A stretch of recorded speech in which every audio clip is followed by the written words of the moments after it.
اللہ اللہ اللہ اللہ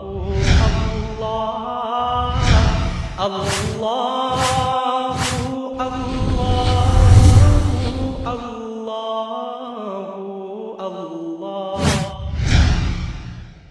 الذي هدانا إلى صراط مستقيم اللهم صل على محمد وعلى آله وأصحابه وأمته أجمعين أما بعد فأعوذ بالله من الشيطان الرجيم بسم الله الرحمن الرحيم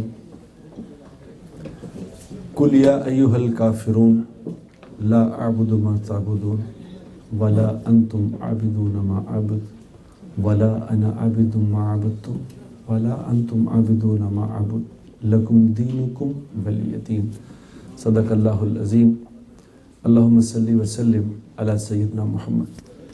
میرے دوستو بھائیوں، اللہ تعالیٰ نے انسان کو اس دنیا میں مختصر سے امتحان کے لیے بھیجا ہے، ورنہ اللہ اگر چاہتے تو امتحان کی بھی ضرورت نہیں تھی، کیونکہ جب قیامت آئے گی، آخرت کا دن ہوگا، تو جب حساب کتاب سب ہو جائے گا، جنت والے جنت میں اور جہنم والے بدنصیب جہنم میں چلے جائیں گے۔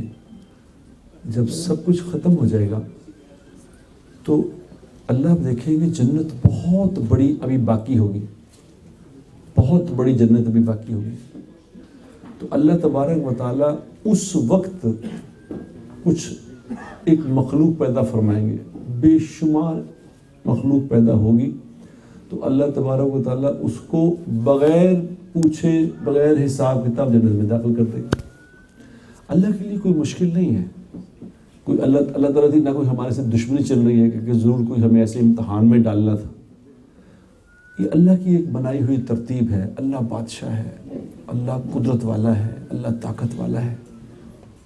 میں کل یہاں مانچسٹر ایئرپورٹ پہ اترا تو وہاں سے وہ جو ایک لیموزین میں بیٹھا تو اس کا گورا تھا، ایک ڈرائیور اس کا گورا تھا، تو میں نے اسے ایسے چلتے پوچھا کہ آپ کس پہ بلیو کرتے ہیں؟ تو اس نے کہا میں کسی چیز پہ بلیو نہیں کرتا۔ میں کہا نہیں آپ کرسچن بھی نہیں؟ انہوں نے کہا نہیں میں کرسچن بھی نہیں ہوں، میں کسی پہ بلیو نہیں کرتا۔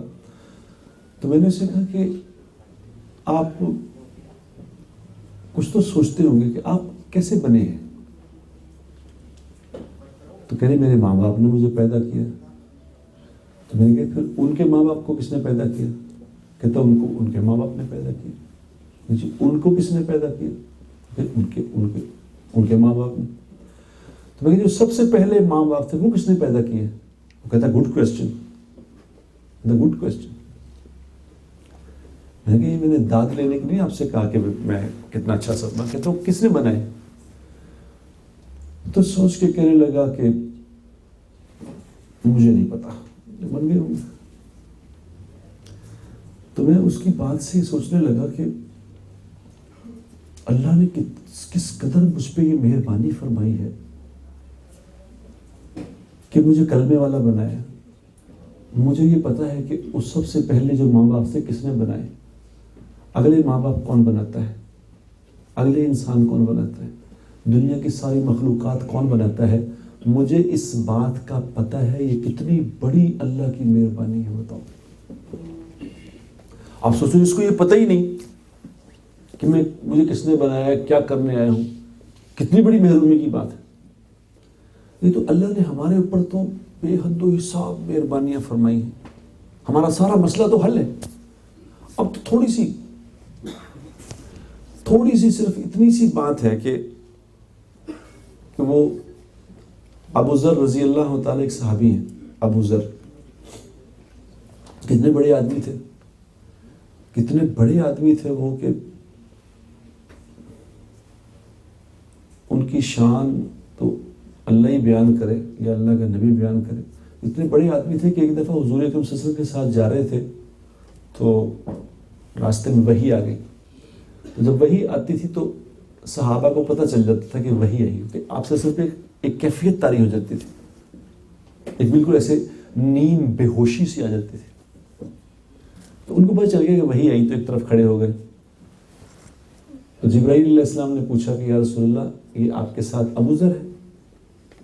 آپ نے فرمایا ہاں ابو ذر ہے. تم اسے جانتے ہو؟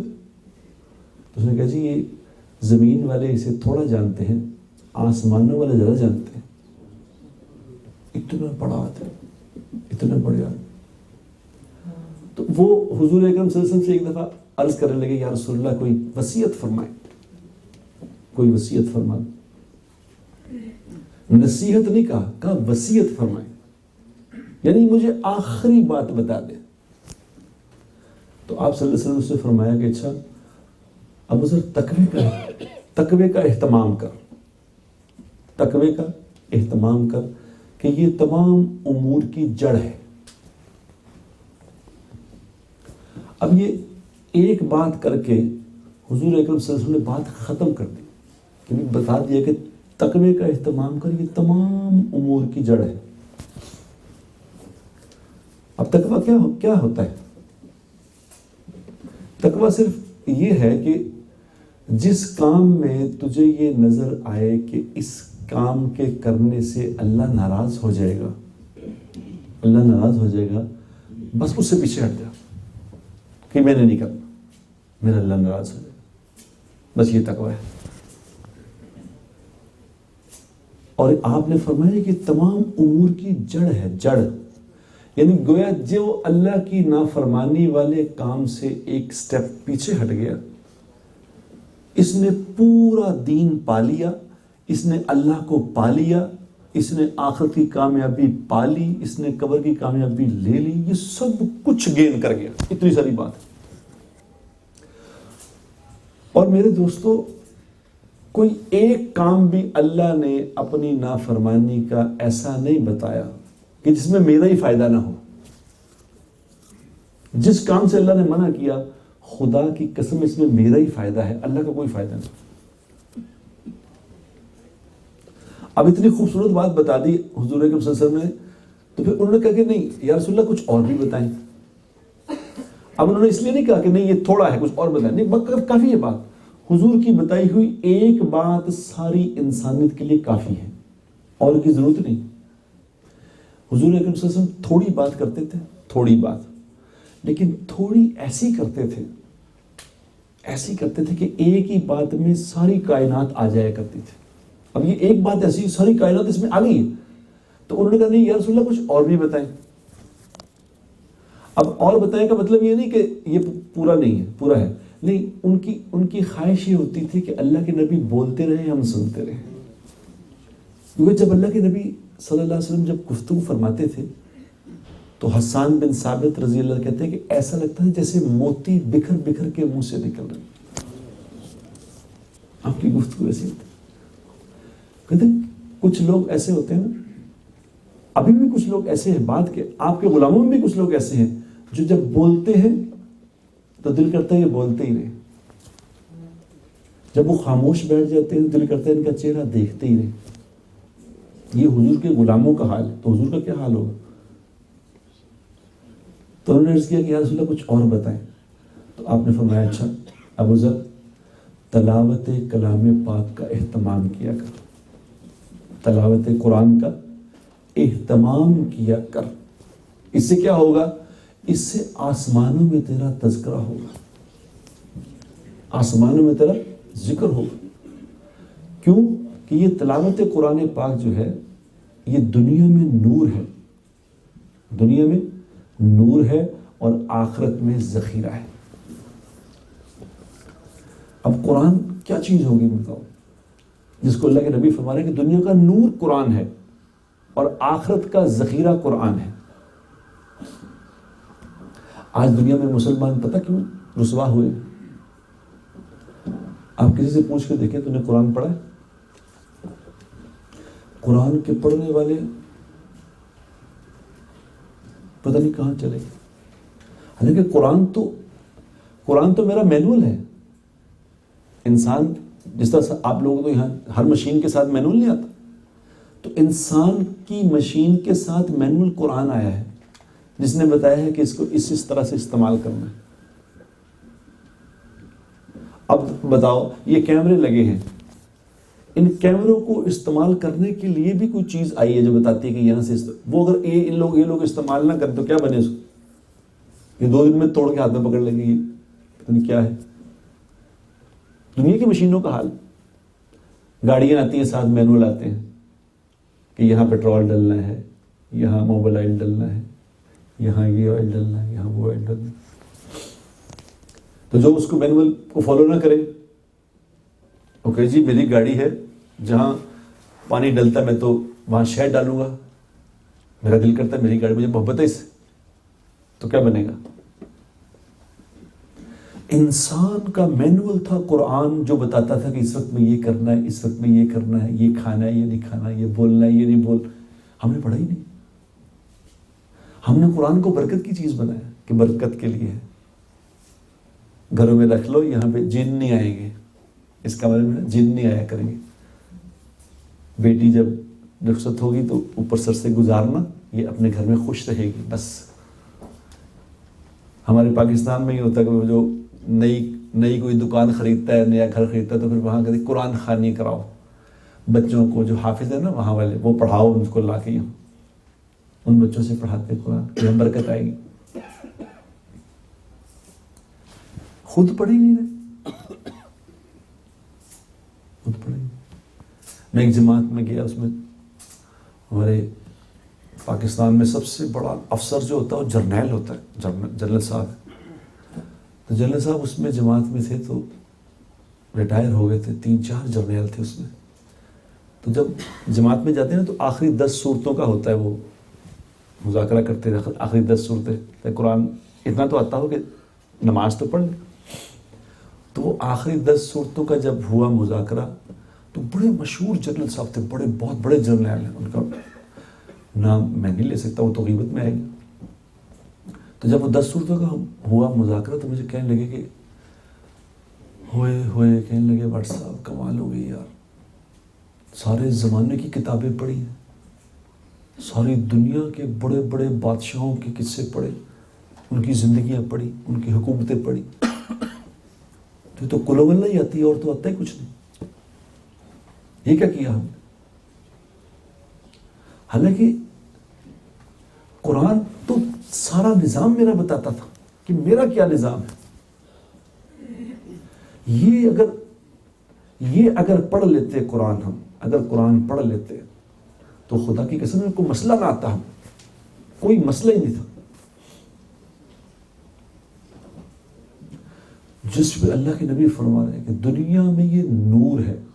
اب دنیا کے نور کا بے شمار اس کے معنی ہے، دنیا کے نور کے، کہ ہر وقت رہنمائی ہوگی آپ کی، کیونکہ ورنہ جس کو اگر روشنی نہ ہو تو انسان اندھا نہیں، اگر روشنی ختم ہو جائے تو انسان اندھا ہو۔ یہ ہمارے سامنے مسائل ستان ہے، ہمارے سامنے ہمیں راستہ نظر نہیں آ رہا، کہاں جائیں، کیا کریں۔ یہ اندھیرا ہے۔ تو روشنی تو قرآن تھی، دونوں صورتوں میں قرآن روشنی تھی۔ کیا چیز ہوگی قرآن، جو اللہ کے اندر سے نکلی ہوگی، وہ کیا چیز ہوگی بتاؤ۔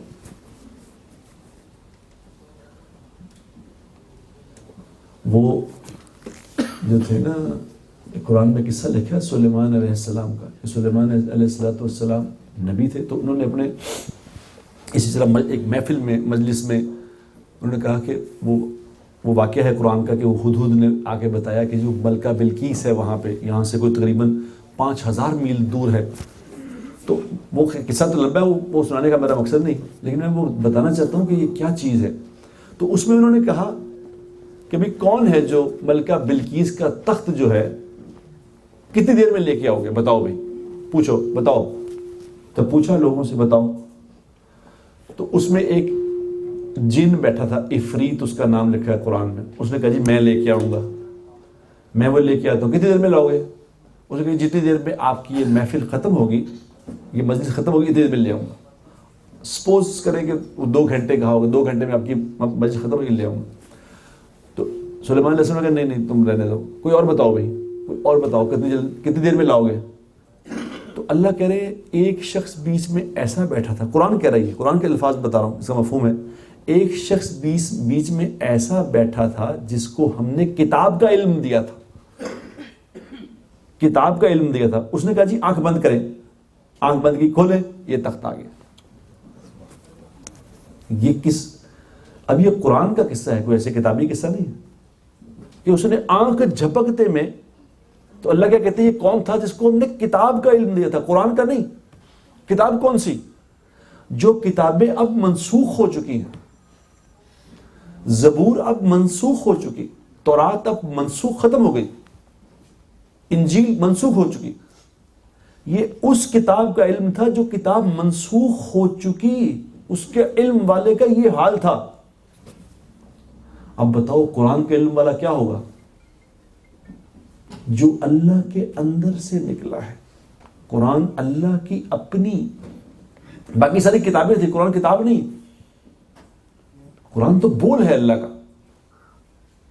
اور اللہ کہہ رہے ہیں کہ ہم اس کو پہاڑ پہ اتارتے تو آپ دیکھتے کہ پہاڑ ریزہ ریزہ ہو جاتا. قرآن جس پہ ہوتا تھا وہ ریزہ، پہاڑ ریت بن جاتا. اور حضور کے دل پہ اترا. اور حضور کا دل کیا ہوگا جس نے اس قرآن کو سہار لیا، قرآن کو برداشت کیا، تو حضور کا دل کتنا بڑا ہوگا. تو میرے بھائیو، قرآن، اے ابو ذر، قرآن پاک کی تلاوت کا اہتمام کر کہ دنیا میں یہ نور ہے اور آخرت میں ذخیرہ ہے. میں کئی لوگوں کو پوچھتا ہوں کہ جی قرآن، تو بچپن میں مولوی صاحب نے پڑھایا تھا، پڑھا ہوا ہے. آپ اسے قرآن پڑھا ہوا ہے؟ کب؟ بچپن میں پڑھا تھا، مولوی صاحب نے پڑھا دیا تھا، بس ختم. لوگوں کے علموں کے پیچھے بھاگتے پھر رہے ہو، لوگوں سے علم حاصل کرنا چاہتے ہیں. میرا بچہ جناب UK یونیورسٹی سے پڑھا ہے، وہ کبھی امریکہ سے پڑھ کے آئے. کبھی بغداد یونیورسٹی میں لوگ پڑھنے جایا کرتے تھے، بغداد میں یونیورسٹی سے علم پڑھا کرتے تھے. اب ہمارے پاس علم ختم ہو. تو بہرحال ایسی بات میں سے بات آگے نکل آئی تو میرے دل میں آ گیا کہ قرآن، ہم قرآن سے جڑ جائیں، قرآن کو تھوڑا تھوڑا پڑھنا شروع کر دیں. تھوڑا تھوڑا پڑھیں، تھوڑا تھوڑا پڑھنا شروع کر دیں.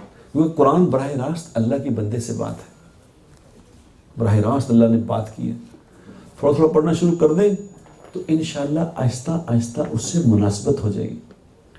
کیونکہ انسان جس چیز، جیسے آپ سے میں ایک آدمی سے، ان کو میں جانتا نہیں کون ہے، یہ مجھے نہیں جانتے کون ہے، بالکل نہیں، کیوں کبھی ملے نہیں، کیسے جانیں گے؟ جس کو روز ملتا ہے انسان، ملتا رہے تو مناسبت ہو جاتی ہے. تو قرآن سے ہماری مناسبت ہو جائے گی اگر اس کو روزانہ پڑھتے رہیں گے. پھر ہمیں سمجھ آ جائے گی کہ مجھے کرنا کیا ہے. آہستہ آہستہ دل لگ جائے گا، اللہ سے دل لگ جائے گا. قرآن پڑھنے والا، یاد رکھو، اللہ کے قریب ہو جائے گا. کیونکہ حدیث میں آتا ہے جو قرآن کو پڑھے گا اس کو اللہ کا قرب نصیب ہوگا. یا جو بھی کتاب پڑھے گا، جو کتاب پڑھے گا اس کا جو رائٹر ہے، کتاب، ہر کتاب کے رائٹر کا اس کتاب کے اندر تھاٹ ہوتا ہے اپنا. جیسے نا شیکسپیئر نے کتاب لکھی، شیکسپیئر کی بک ہے یہ. اب شیکسپیئر نے جو بک لکھی ہے اس کا اپنا تھاٹ اس میں نہیں ہوگا، اس کا اپنا بلیو اس میں نہیں ہوگا. جو اس کا بلیو ہے وہ اس کی کتاب میں ہے. تو جو اس کو پڑھے گا، جو اس کی کتاب کو پڑھے گا، وہ بلیو اس پہ ٹرانسفر ہوگا. سمجھا رہی بات کی؟ اگر بغیر یقین والے لوگوں کی، بغیر ایمان والے لوگوں کی کتابیں پڑھتے رہیں گے تو انہی کا یقین ہمارے اندر ٹرانسفر ہو جائے گا. تو ہم بھی وہی باتیں شروع کر دیں گے جو وہ کرتے تھے. کیونکہ اللہ کے نبی نے فرمایا کہ قرآن پڑھنے والا اللہ کے قریب ہو جائے گا. اس کا مطلب کیا ہے کہ ہر کتاب پڑھنے والا ہر کتاب پڑھنے والا اس کتاب کے لکھنے والے کے قریب ہو جائے گا. آج ہم اللہ سے دور ہو گئے, کیوں؟ کہ قرآن نہیں پڑھتے. قرآن پڑھے تو اللہ کے قریب ہو جائیں گے. اللہ کے قریب ہو جائے تو زندگی کے مزے آ جائیں گے. نماز میں دیکھیں نا, نماز میں ہمارا دل لگتا ہے کوئی نماز میں؟ نماز پڑھنا تو ایک, جو پڑھتے بھی ہوں وہ بھی مصیبت کے لیے پڑھتے کہ کیا کریں, پھنسے ہیں, پڑھ لیں. نماز کا ایک مزہ ہے جو وہ نہیں آتا. کیوں مزہ نہیں آتا نماز؟ اس لیے کہ تعلق کی بات ہے نا. مجھے ابھی ایک جہاز میں آ رہا تھا تو ایک خاتون ملی مجھے, کہتی کہ میں بڑی مشہور ہوں, آپ جانتے ہیں؟ مجھے نہیں پتا. تو کوئی ٹی وی کی کوئی مشہور اداکارہ تھی, کچھ شو کرتی تھی کوئی. تو ایسے اس نے کہا آپ سے کوئی سوال کر لوں. میں نہیں کرے. تو سوال اور کئی سوال کیے. سوال میں کہنے لگی کہ اللہ تعالیٰ کی کتنی کی بات ماننی چاہیے, کچھ اپنی مرضی بھی کرنی چاہیے یا ساری ماننی چاہیے.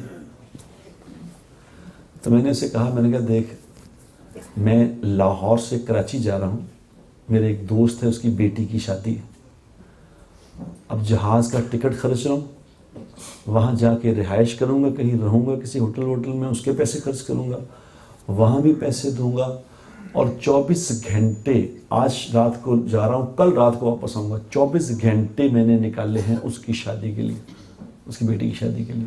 پیسے بھی اپنے, وقت بھی.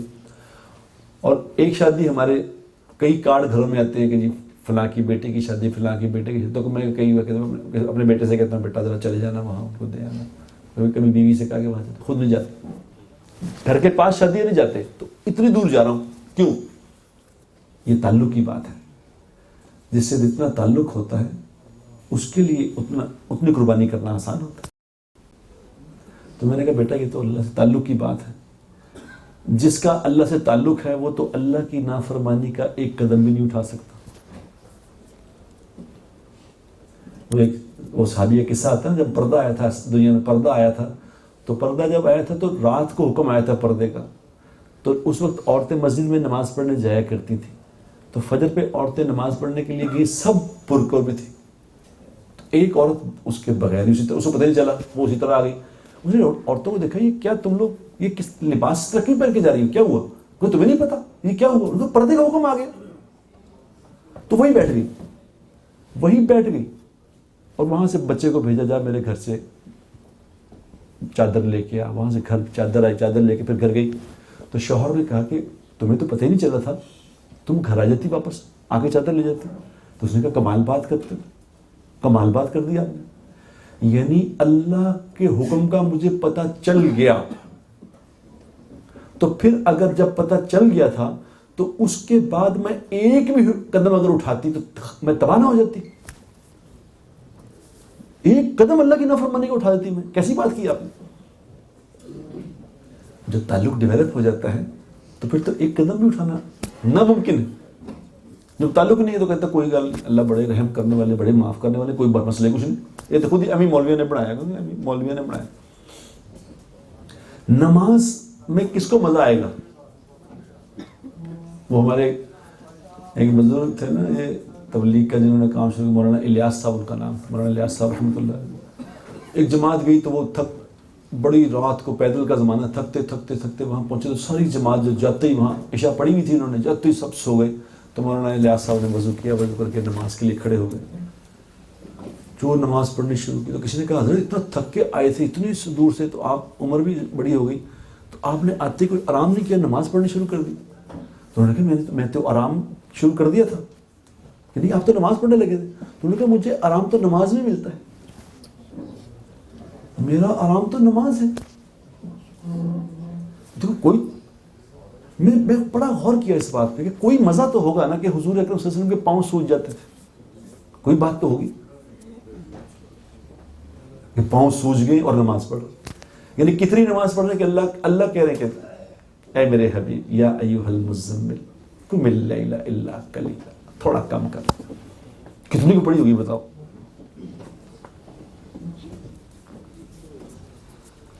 پھر کوئی چیز تو اس میں ہوگی، لیکن ہم نے اس کو ٹیسٹ ڈیولپ نہیں کیا. جس چیز کا ٹیسٹ ڈیولپ نہ ہو وہ پھیکا لگتا ہے.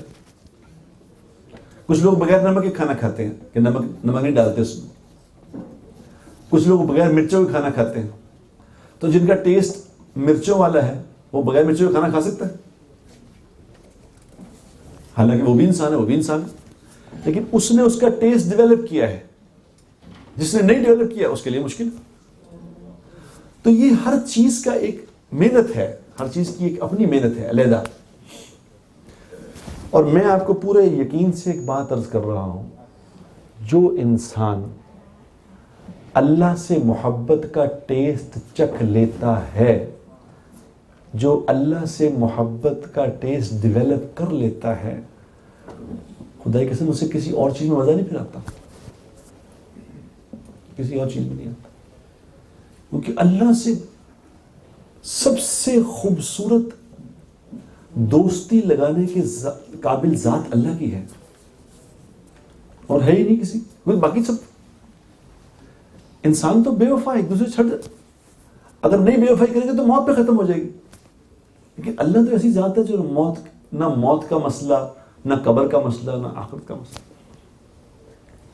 اور خدا کی قسم اللہ تعالیٰ سے بات کرنا ہم سیکھ لیں صرف بات کرنا. ہم نے سیکھا نہیں اللہ سے بات کرنا.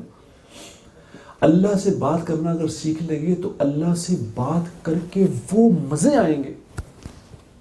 گاڑی چلاتے ہوئے آپ جا رہے ہوں گے، اللہ سے گاڑی چلا رہے ہیں، بات کر رہے ہیں، یا اللہ تجھے پتا ہے میرا یہ مسئلہ ہے، تجھے بتاتا ہوں. آپ کو ایسا محسوس ہوگا جیسے اللہ تعالیٰ کے کان میں باتیں کر رہا ہوں. اس طرح مزے آ جائیں گے. وہ علامہ اقبال نے فرمایا تھا نا کہ دو عالم سے کرتی ہے بیگانہ دل کو، اور جب چیز ہے لذت آشنائی. ایسی محبت اللہ سے محبت ایسی زبردست چیز ہے کہ ایک دم انسان ایسا ہوتا ہے جیسے میں آزاد ہو گیا دنیا سے. اس جو اللہ سے مسئلہ اپنا تعلق بنا لیتے ہیں نا، ان کو بھی لگتا ہے میرا مسئلہ کوئی ہے ہی نہیں. حضور اکرم صلی اللہ علیہ وسلم پہ جب مشکل وقت آتا تھا کیا کرتے تھے؟ نماز پڑھ. اب میں نے نماز پڑھ کے اللہ سے تعلق بنانا سیکھ لیا، بس مسئلہ ختم. اس کو کوئی پرابلم نہیں لگتی. اگر تعلق نہ بنا ہوا ہو تو ایک آدمی نے مجھے کہا کہ جو وہ شہباز شریف صاحب سے فلانا کام ہے تو کرا دیں. تو میں نے کہا میں آپ کو آسان راستہ بتاؤں. انہوں نے کیا؟ 2 رکعت نماز سیکھ لو، سارے کام. انہوں نے کہا انشاءاللہ وہ بھی سیکھ لیں گے، لیکن آپ ان سے ذرا کہہ کے کام کرا دیں. کیونکہ جب میرا تعلق ہی نہیں بنا تو پھر کیا کروں گا؟ یہ جو یہاں میرے دوستوں امتحان ہے نا، دنیا کی زندگی میں امتحان، کیا امتحان ہے کہ یہاں محنت کر کے اللہ کو اپنا بنانا. یہ تھا سارا نظام کہ ایسی محنت کرتے کہ اللہ میرا بن جائے، میرا اللہ سے تعلق بن جائے، میری اللہ سے دوستی لگ جائے، جو اللہ چاہے. اتنی ساری بات کتنی ہے ہمارے اندر. جو یہاں جو سب سے بڑی عمر والے جو صاحب بیٹھے ہوں گے ان سے پوچھ کے دیکھیں. ابھی ایک ساتھی نے مجھے بتایا کہ میرے والد صاحب کی عمر 127 سال ہے اس وقت. وہ پاکستان میں زندہ ہیں، دانت دوبارہ نکل آئے ہیں، ان کے بال دوبارہ آ گئے ہیں. 127 کے ہو گئے ماشاءاللہ. تو ان سے جا کے پوچھ کے دیکھیں جی کیسا لگا آپ کو. وہ کہیں گے جی چٹکی بجی ہے 127 گزر بھی گئے. چٹکی. نوح علیہ السلام نے 950 سال صرف تبلیغ کا کام کیا تھا. تو ان کو جب اسرائیل علیہ السلام لینے کے لیے آئے تھے تو کہا جی کیسا لگا آپ کو، آپ نے اتنی لمبی عمر پائی. کہتے ہیں عمر نوح پائی ہے اس نے، آپ نے اتنی لمبی، کیسا لگا؟ تو انہوں نے کہا ایسا لگا جیسے ایک کمرہ ہے، اس کے 2 دروازے ہیں، ایک انٹرنس ہے ایک ایگزٹ ہے. لگتا ہے یہاں سے انٹر ہو یہاں سے ایگزٹ ہو گیا بس. اتنا. اب آپ خود دیکھیں نا، جو آدمی 50 سال کا ہو گیا، جو 60 سال کا ہو گیا ہے، اسے پوچھ کے دیکھیں کہ یار ابھی تو میں نے کچھ کام کرنا سیکھا ہی تھا تو جانے کا وقت آ گیا. ابھی تو سمجھ آئی تھی کہ کرنا کیا ہے تو کہانی ختم بھی ہو گئی. تو ہے کچھ نہیں، تو کچھ بھی نہیں. کتنے انسان پہ جب مسائل آتے ہیں، جو مسئلہ آیا میرے پہ، یہ مسئلہ آ گیا، وہ مسئلہ آ گیا، تو کس قدر اس محنت لگ کر یار یہ مسئلہ بنا ہوا، اور ٹینشن اور پریشانی اور یہ اور وہ. جب مسئلہ ختم ہو جاتا ہے تو اسے تو ہنس رہا ہوتا ہے کہ یار یہ میں کتنا پاگل تھا، ایسے چھوٹے چھوٹے مسئلوں کو مسئلے بنا کے بیٹھا تھا. اسے لگ رہا تھا کہ مر جاؤں گا، مار دوں گا، پتہ نہیں کیا ہو جائے گا. دنیا میں مسئلہ کوئی ہے ہی نہیں، کوئی بات ہی نہیں. اور اللہ سے تعلق بنانا سب سے آسان بات ہے، دنیا کے لوگوں سے تعلق بنانا سب سے مشکل ہے. میں ایک دفعہ کسی حکمران کے پاس بیٹھا تھا، یقین کرو کہ ایک آدمی نے آ کے کہا، اس نے کہا دیکھیں جی یہ فائل میری، یہ فائل دیکھیں 20 سال پہلے میں نے اتنی ماریں کھائی تھیں، اور یہ اس نے موٹی فائل بنائی ہوئی، پولیس سے مارے کھا رہا، یہ کر رہا، جلوس نکال رہا، جل سے نکال رہا، یہ اتنی محنت اس نے کر رہی ہے. 20 سال ہو گئے مجھے، یہ دیکھیں 20 سال کی فائل ہے، 20 سال آپ کے لیے قربانیاں کی ہیں. اب آپ کی حکومت آ گئی ہے، اب ہمارا حق نہیں بنتا. اس نے کہا جی آپ کا حق بنتا ہے جناب، کرتے ہیں جی آپ کے لیے. وہ اٹھ کے چلا گیا. آپ یقین کریں اس حکمران نے مجھے کہا، اس نے کہا جھوٹ بولتا ہے، جھوٹ بولتا ہے. جب ہماری حکومت گئی تھی تو جس کی حکومت آئی تھی اس سے مل گیا تھا. میں نے کہا انا للہ و انا. دیکھو اس نے 20 سال لگائے اس مٹی کے انسان سے تعلق بنانے کے لیے. وہ کیسا بے وفا ہے کہ اس نے فوراً نکل دیا گا میرے گھر. اور خدا کے قسم اگر اللہ سے تعلق بنایا ہوتا، اللہ سے تعلق بنایا ہوتا، کتنا مسئلہ آسان تھا. ابھی میں حرم میں بیٹھا تھا رمضان میں، تو ایک آدمی نے آ کے، کوئی پیر صاحب تھے، تو انہوں نے آ کے مجھ سے سوال کیا. بیٹھ گئے تھے، لمبی بات بات ہونے لگی. تو کسی نے کوئی بات تعارف کروں کہ بڑے ولی ہیں یہ. اچھا. تو وہ پیر صاحب مجھے کہنے لگے آپ کو پتہ ہے ولی کیا ہوتا ہے؟ میں تو اتنا علم نہیں رکھتا. انہوں نے کہا نہیں، بتاؤ کیا ہوتا ہے ولی. میرے جو ساتھ تھے ایک صاحب، تو انہوں نے کہا نہیں بتاؤ. تو میں نے کہا جی ان سے پوچھے ولی کیا ہوتے ہیں. ان کی نظر میں ولی وہ ہیں جنہوں نے ساری زندگی کبھی گناہ نہ کیا ہو، ساری زندگی کبھی جھوٹ نہ بولا ہو، ساری زندگی کبھی نماز نہ چھوٹی ہو، تہجد نہ چھوٹی ہو، اشراق چاش نہ چھوٹی ہو، کسی کو دھوکہ نہ دیا ہو، ساری زندگی کسی نے کوئی گناہ نہیں کیا، یہ ولی. وہ کہنے کہ ہاں جی ولی. تو میں کہ اللہ تعالیٰ کیا کہتے ہیں؟ اللہ تعالیٰ کہتے ہیں کہ میرے ولی اور میرے دوست وہ ہیں جن سے کبیرہ گناہ ہو جائے، چھوٹے نہیں، کبیرہ گناہ ہو جائے اور پھر ان کو احساس ہو جائے اور وہ مجھ سے معافی مانگ لیں، یہ میرے دوست ہیں. کیا مسئلہ ہے؟ کیا پرابلم ہے؟ کتنا آسان معاملہ ہے بتاؤ، کوئی پرابلم ہی نہیں.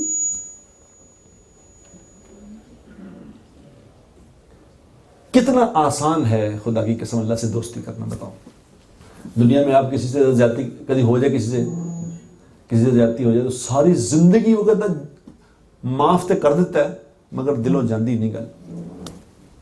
جب میرے سامنے آتا ہے نا میرا دل چر جاتا ہے. یہ صرف اللہ ایک ایسی ذات ہے کہ جتنی مرضی نافرمانی، یعنی حد کر دی نافرمانی. ایک آدمی نے آ کے کہا یا رسول اللہ صلی اللہ علیہ وسلم کہ میری مغفرت ہو سکتی ہے، میں نے بڑے بڑے گناہ کیا کیا تو نے؟ انہوں نے کہا جی میں نے کتنی بچیوں کو اپنے ہاتھ سے دفن کیا، زندہ بچیوں کو دفن کیا. تو اس نے کہا کہ ایک بچی ایسی تھی، میں جب کہیں گھر سے باہر گیا تھا تو میری بیوی پریگننٹ تھی، مجھے یاد نہ رہا، لمبے سفر تھے، لمبا چلا گیا، تو آیا تو میری گھر میں ایک چھوٹی بچی تھی. تو میری بیوی نے مجھے بتایا کہ میرا بچہ پیدا ہوا تھا، اس کا انتقال ہو گیا، یہ میری کوئی دوست تھی وہ مر گئی ہے، اس کی بچی ہے، یہ ہماری نہیں. مجھے پتا تھا کہ اگر اس نے میں نے کہا ہماری ہے تو یہ لے جائے گا اس کو دفن کرنے کے لیے. تو کہہ رہے میں نے اس سے کہا ٹھیک ہے. وہ بچی گھر میں رہنے لگی، آہستہ آہستہ تھوڑی بڑی ہو گئی، 4-5 سال کی ہو گئی. وہ میرے سے محبت بھی ہو گئی، وہ میرے سے کھیلتی تھی، میں اس سے کھیلتا تھا، وہ مجھے پاپا پاپا کہنے لگی. چلو تو بڑی مجھے محبت ہو گئی اس سے. تو جب میری بیوی نے دیکھا کہ یہ اتنی محبت ہو گئی تو میری بیوی نے مجھے بتایا کہ یہ جو بچی ہے نا کسی اور کی نہیں ہے، یہ تجھے مبارک ہوئی، ہماری اپنی ہی ہے، تیری ہی ہے. تو کہنے بس اتنا میرا سننا تھا کہ میں نے اس بچی کو ہاتھ سے پکڑا اور سیدھا لے گیا باہر لے جا کے اس بچی کے سامنے میں نے گڑھا کھودا.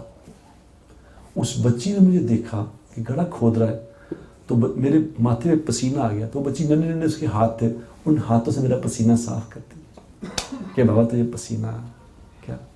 میرے دل پہ ذرا اثر نہ ہوا. میں نے اس کے باوجود اس بچی کو اس گڑھے میں ڈال کے مار دیا, زندہ دفن کر دیا. حضور نے جب یہ بات سنی تو آپ کی آنکھوں سے آنسو آ کے آپ نے پوچھا, تو نے کہا یا رسول اللہ میرا یہ گناہ معاف ہو جائے گا؟ تو آپ نے روتے روتے یہ فرمایا کہ اللہ بڑا مہربان ہے, کلمہ ایسے گناہوں کو بھی معاف کر دیتا ہے. کیسا کریم رب ہے, کیسا مہربان رب. اس مہربان رب کو اپنا بنانا کیا مشکل ہے, جو 2 رکعت نماز پڑھنے پہ خوش ہو جاتا ہے. 2 رکعت نماز پڑھ کے اللہ سے یا اللہ غلطی معاف کر, بس. اور خدا کی قسم کوئی نہیں ایسا انسان, کوئی ہے ہی نہیں جس سے غلطی نہیں ہوتی, کوئی نہیں ہے.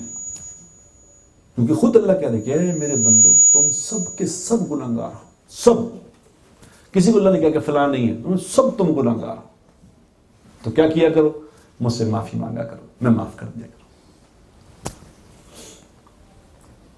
اتنی خوبصورت اللہ کے نبی نے یہ حدیث سنائی کہ اے میرے بندو تم سب کے سب بھوکے ہو, تو کیا کیا کرو, تم مجھ سے کھانا مانگا کرو, میں تمہیں کھانا دوں گا. حالانکہ ہم تو ابھی کھانا, جس کو بھوک لگی کھانا سامنے پڑا ہے کھا لے گا, کیا مانگے اللہ سے, تو آ گیا کھانا, اللہ کھا لے. اللہ کہے نہیں تم بھوکے ہو, تم مجھ سے مانگا کرو. یہ محبت اور تعلق کی بات ہے کہ کھانا سامنے پڑا ہے تو کہہ رہا کہ یا اللہ تو ہی کھلانے والا ہے, تو کھلا دے, تیرے حکم کے بغیر ایک لقمہ اندر نہیں جا سکتا. وہ ایک آدمی کا, وہاں ہمارے لاہور کے امیر صاحب تھے رحمۃ اللہ علیہ, سنایا کرتے تھے, کہنے لگے کہ میں نے جب حدیث سنی کہ ایک لقمہ نہیں اندر جا سکتا اللہ کے حکم کے بغیر, تو میرے ایک جاننے والے کا انتقال ہو گیا. تو اس کی بیوی نے بعد میں بتایا کہ اس نے کہا یہ اس نے لقمہ یوں ڈالا تھا منہ میں تو ایک دم ہی ہوا تھے, ایک دم ادھر گر کے انتقال ہو گیا. تو جب نہلا رہے تھے تو نہلاتے رہتے منہ میں انگلی ڈلی تو وہ لقمہ باہر نکال دی. تو اس نے کہا مجھے اس دن یہ حدیث پاک سمجھ آئی کہ یہ لقمے کو تو حکم ہی نہیں تھا اندر جانے کا, کیسے جاتا, اس کی مرضی کے بغیر نہیں جا سکتا. تو جو بسم اللہ پڑھ کے کھانا کھائے, بسم اللہ الرحمن الرحیم, اس نے اللہ کی تمام نعمتوں کا حق ادا کر دیا. صرف بسم اللہ پڑھا. اور بسم اللہ پڑھنا, بسم اللہ پڑھ کے کام شروع کرنا, یہ اللہ کو اتنا محبوب ہے, اتنا محبوب ہے. خدا کی قسم اگر پتہ چل جائے نا کتنا محبوب اللہ کو بسم اللہ پڑھنا, تو ہم کوئی کام بسم اللہ کے بغیر کریں ہی نہ. بسم اللہ پڑھ کے گھر میں داخل ہو جاؤ, بس ساری زندگی گھر میں پریشانی نہیں آئے گی انشاءاللہ. بسم اللہ پڑھ کے گھر میں داخل ہونا سیکھ لو. اللہ کے نبی نے چھوٹی چھوٹی باتیں بتائی تھی کہ یہ کر لیا کرو, یہ کیا, اس سے کیا ہوگا, اس سے ہوگا تمہارا اللہ سے تعلق بن جائے گا, یہ کام سیکھ لو. اللہ کے نبی بتا کے گئے تھے کہ دیکھو یہ اللہ, دیکھو گیم اللہ کے ہاتھ میں ہے.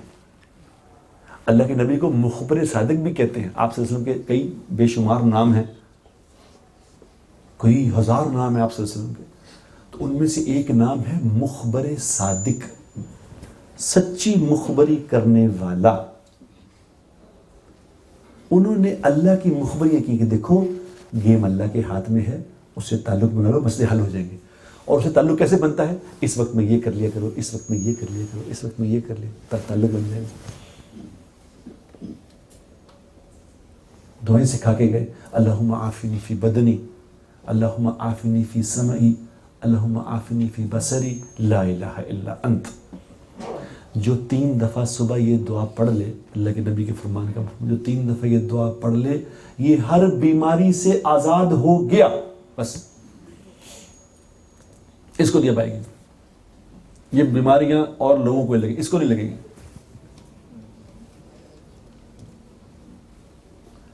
اب یہ والا رخ ہم نے اگر سیکھ لیتے تو سارے مسئلے ختم تھے. کتنی دعائیں اللہ کے نبی نے صبح بتائیں, کتنی دعائیں صبح بتائیں, کتنی شام کو بتائیں, کتنی دوپہر کو بتائیں. وہ ساری کیا بتائیں کہ تمہارا اللہ سے تعلق جڑ جائے. یعنی جتنی مرضی بھوک ہو. ایک دفعہ حضور اکرم صلی اللہ علیہ وسلم باہر تشریف لائے تو عمر رضی اللہ تعالی عنہ بھی دوپہر کو باہر تھے. تو آپ سے میں کہ عمر اتنی دوپہر میں باہر کیا کر رہے ہو؟ کہا یا رسول اللہ بھوک نے ستایا, 3 دن سے کچھ نہیں کھایا.